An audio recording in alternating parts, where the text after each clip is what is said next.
हिंगोली शहरात झालेल्या मुसळधार पावसामुळे बाजारपेठेतील गटारे तुंबून पाणी रस्त्यावर आणि दुकानांमध्ये शिरल्याने अनेक दुकानदारांचे लाखो रुपयांचे नुकसान झाले। या घटनेची गंभीर दखल घेत नगराध्यक्ष कुलदीपक शेंडे यांनी बाजारपेठेची पाहणी केली।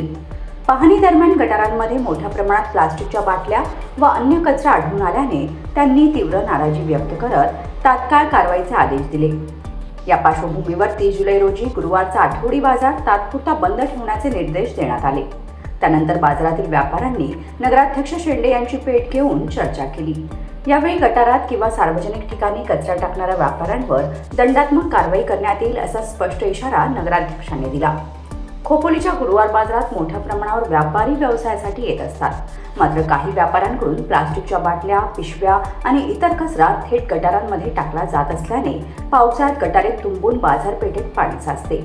यामुळे नागरिक, व्यापारी आणि ग्राहकांना मोठ्या गैरसोयींचा सामना करावा लागत असल्याचे नगराध्यक्षांनी सांगितले। यावेळी त्यांनी बाजार परिसरात स्वच्छता राखण्याचे आदेश देत हायको कॉर्नर, स्मशानभूमी समोरील परिसर, कब्रस्तान तसेच अग्निशमन दल परिसरात दुकाने लावण्यास बंदी असल्याचे स्पष्ट केले। बाजारात निर्माण होणाऱ्या कचऱ्याची योग्य विल्हेवाट व्यापाऱ्यांनी स्वतः लावणे बंधनकारक करण्यात आले असून शासनाने बंदी घातलेल्या प्लास्टिक पिशव्यांचा वापर पूर्णपणे थांबवण्याच्या सूचनाही देण्यात आल्या। नियमांचे उल्लंघन करणाऱ्या व्यापाऱ्यांवर कारवाई केली जाईल। अशावेळी कोणत्याही स्थानिक लोकप्रतिनिधीने किंवा नागरिकांनी मध्यस्थी करू नये असा स्पष्ट इशाराही नगराध्यक्ष कुलदीपक शेंडे यांनी दिला।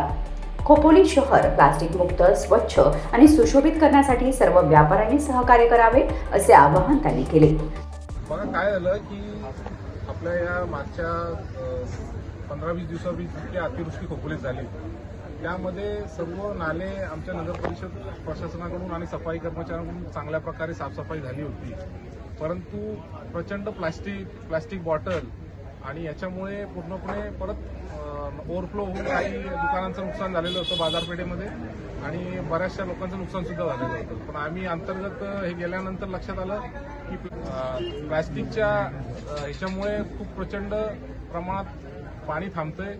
त्याच्यावर मग आम्ही एक डिटेलमध्ये निर्णय घेतला। आम्ही कर्मचाऱ्यांशी मीटिंग घेतली, स्थानिक नगरसेवक प्रतिनिधींशी चर्चा केली। त्यावरून लक्षात आलं की प्लास्टिक जो गुरुवार बाजारमध्ये संध्याकाळी साचतो आणि ती लोक पूर्णपणे प्लास्टिक हा इथल्या तिथं ठेवून जातात किंवा त्या गटारामध्ये टाकून निघून जातात।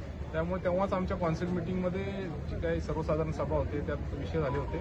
त्यात आम्ही निर्णय घेतला होता की गुरुवार बाजार आपण कडकपणे बंद करू। त्या लोकांना शिस्त आणणं गरजेचं आहे आणि आपल्याला कोणाच्या गोरगरिबांच्या पायावर पोटावर यायचं नाहीये। त्यानुसार आम्ही काल निर्णय घेतला की गुरुवार बाजार कालच्या दिवसात बंद ठेवू। पण एक सकारात्मक निर्णय असा झाला की गुरुवार बाजारचे सर्व व्यापारी असतील, स्थानिक असतील, सर्व आल्यानंतर त्यांनी आम्हाला आश्वासन दिलं आणि त्यांच्या काही अडचणी त्यांनी सांगितल्या। त्यानंतर मग त्यांच्या अडचणी आम्ही संध्याकाळपर्यंत दूर करून संध्याकाळी आमच्या प्रशासनाने संपूर्ण गाडी लावून तो कचरा सुद्धा उचलण्याची तरी आम्ही एक सिस्टम लावलेली आहे की दर गुरुवारी संध्याकाळी 8, 8:30, 9ला मार्केटला रात्री गाडी फिरेल आणि मग तीच नंतर पुढे घनकचऱ्याला निघून जाईल। यावेळी व्यापाऱ्यांनी भविष्यात बाजार परिसरात कचरा न टाकण्याची ग्वाही दिल्यानंतर गुरुवार बाजार पुन्हा सुरू करण्यास परवानगी देण्यात आली। Bureau report, news 46, Raigad, Khopoli.